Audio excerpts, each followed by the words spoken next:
Olá pessoal do canal Brasil Notícias, muito bom dia, hoje é 16 de agosto de 2019, eu sou Rigoli Fagundes e não se esquece, link na descrição do vídeo, delícias da Angélica, receitas maravilhosas.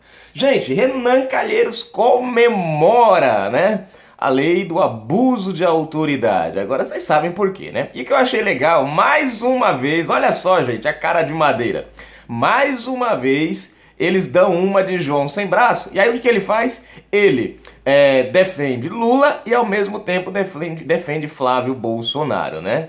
Coloca Flávio Bolsonaro junto com Lula no mesmo patamar desse negócio da lei do abuso de autoridade. O interessante nessa história é que ele esqueceu que o próprio presidente já disse que algumas coisas vão rodar. Mas escreve, comenta, compartilha e vamos à matéria. Olha só. Renan comemora a aprovação da lei de abuso de autoridade, mas recebe resposta imediata de Zambelli. O senador Renan Calheiros é possivelmente o homem mais odiado da República. Elege-se graças ao cabresto que, lamentavelmente, ainda impera em Alagoas. Eu moro aqui em Alagoas e eu tenho que concordar com isso daqui. Infelizmente, muita gente ainda, né, vive nesse sistema da troquinha de favores, enfim, né? Não é à toa que ele foi o mais votado senador aqui, com folga. Bom, campeão em falcatruas e inquéritos adormecidos no Supremo Tribunal Federal, STF, num país sério seria isolado por sua alta periculosidade. Né? É o que eu comentei com vocês esses dias. No Brasil, ele comemora a aprovação da lei de abuso de autoridade, uma excrescência feita sob medida para a bandidagem, a fim de intimidar os homens da lei. E assim tuitou Renan. Olha só, gente. Com a lei de abuso de autoridade não haverá mais usurpação de competências das cortes superiores. Pela primeira instância, como ocorreu com Lula e até com Flávio Bolsonaro. Não ocorreu nada com Flávio Bolsonaro, é importante lembrar, tá? Mas eu comento já. A resposta imediata da diligente deputada Carla Zambelli veio recheada de ironia, mas certeira. Querido, não comemore ainda. O nosso presidente Jair Bolsonaro vai vetar, né? Quer dizer, vamos lá. Tem mais aqui, cadê? Aqui. E logo você estará na cadeia, enjaulado. Bom, ela dá a canetada aqui. E aí termina a matéria, né? Vejam só, Carla Zambelli não deixou barato, foi bem direta ao assunto, afinal de contas, o calhamaço de processos nas costas de Renan não é pequeno.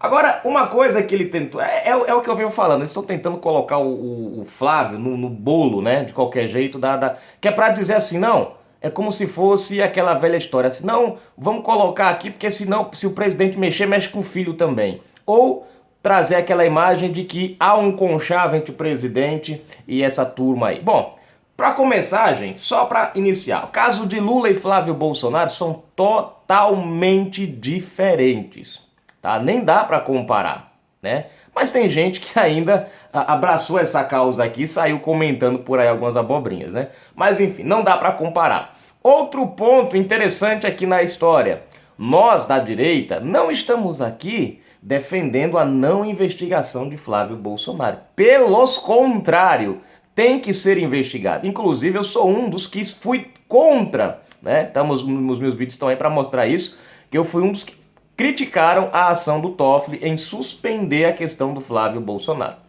Pronto, né? Passado essa parte, vamos à parte do presidente. O presidente já deu sinais de que essa lei aí, do jeito que ela está, não dá certo não. Inclusive tem o PSL aí, apesar que teve alguma galera do PSL, né, que são os traidores, que por alguma razão votaram, né, por ela, mas enfim. Continuando, o presidente já deu sinais de que não vai deixar passar isso aqui barato, tá? Então significa que ele não vai passar a mão na cabeça do filho por causa de uma lei criada pela esquerda, que automaticamente vai beneficiar o filho. Porque acho que eles pensaram exatamente só, gente, vamos fazer o seguinte, vamos criar um sistema para nós nos proteger, e aí nós colocamos o filho do Bolsonaro no meio. Aí ele não vai querer vetar, ele não vai querer porque vai beneficiar o filho dele. Bom, parece que eles se enganaram, né? O próprio presidente vai dar uma canetada aí que vai mudar algumas coisas. Ele mesmo já criticou, inclusive o próprio presidente criticou essa lei ontem nas redes sociais, né? falou que sim, tem que haver, claro, né, um controle, mas não pode haver um cerceamento, porque, segundo o Bolsonaro, isso é um cerceamento ao trabalho dos juízes, né?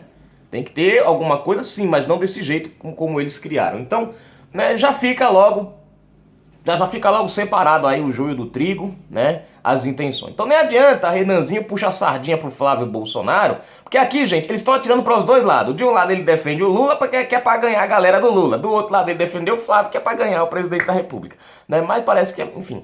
A questão é que essa lei de abuso de poder beneficia somente os criminosos e torna os juízes, desembargadores criminosos também. Esse é o grande problema dessa lei, né? Ela não vem com nenhuma... você vê, por exemplo, ontem, Gilmar Mendes suspendeu duas investigações da Lava Jato. Uma delas contra o Cabral. E aí eu pergunto para você, isso é ou não é um abuso de autoridade? Isso sim é um abuso de autoridade, né? A canetada, né, do STF derrubando a autorização da Carolina Lebos, isso sim é um abuso de autoridade. Vocês estão entendendo? O que é realmente para ser combatido, eles não combatem. O que é que eles estão combatendo? Eles estão combatendo a tentativa dos juízes, procuradores, de desmantelarem a corrupção no Brasil. É isso que eles estão combatendo.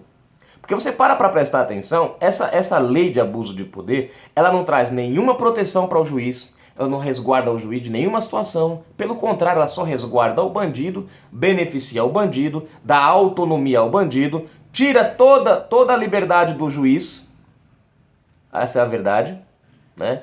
Enfim, resumindo em suma, só traz benefícios para a criminalidade, né? E aí, gente, é que está o grande problema do Brasil. Nós não podemos deixar isso acontecer, né? Temos que sair e tá se fazendo uma mobilização lá né, para poder ver se veta isso daí, né? Ou pelo menos se tira algumas coisas dessa lei, se alguns pontos são vetados. O que não pode é a nossa justiça ficar algemada, né? Hoje não é mais o bandido que está algemado. A gente vai ver o seguinte, o bandido vai entrar de mãos limpas e o juiz vai entrar algemado dentro da audiência. Vai ser assim que vai funcionar agora. Essa, infelizmente, veio num momento, né, crucial para eles. Eles usaram, aí para vocês verem como é que é as coisas, né? Eles usaram duas situações. A primeira foi a do COAF com o Flávio Bolsonaro, usaram ele como teste de ferro, usaram o processo dele como meio, né, de alavanca para chegarem aonde eles queriam, porque eu já disse a vocês, expliquei o caso, o Flávio pediu uma coisa e eles deram muito mais, né, do que era pedido. E que não era nem para o Dias Toffoli ter canetado ali, isso aí, mas tudo bem. Depois com a Carolina Lebos, uma coisa que é totalmente, para vocês verem, gente, como isso aqui é absurdo, o que ela fez está 100% dentro da lei. Ela cumpriu a regra que já era para ter sido cumprida há muito tempo atrás. Há muito tempo atrás. E eles estão usando justamente o cumprimento legal da lei para trazer a ilegalidade para dentro da lei. Infelizmente esse é o fato. Então, tá aí, gente, Renan Calheiros, um dos caras mais corruptos, né? Infelizmente essa é a verdade, né? Processos não faltam aí nas costas dele e ele está comemorando porque, de acordo com a lei, ele é um dos caras que mais será beneficiado. Já falei para vocês, se isso aqui fosse nos Estados Unidos, país de vergonha, e é por isso que o PT tem raiva dos Estados Unidos, né? Um cara com a ficha de Renan Calheiros jamais se candidataria a senador. Não se candidataria, quanto mais chegar a ganhar, né? Lá o critério é rigoroso, né? Os caras têm critério rigorosíssimos para o camarada ser um deputado, ser um senador, ser um governador, ser um ministro. Lá as coisas são diferentes do que são aqui no Brasil, infelizmente. Por isso que lá o país é bem desenvolvido, o país cresce a cada ano e o Brasil continua nesse marasmo, porque nós entramos no ritmo petista, aonde corrupção é lei e o combate ao crime é punido. Canal Brasil Notícias. Fui.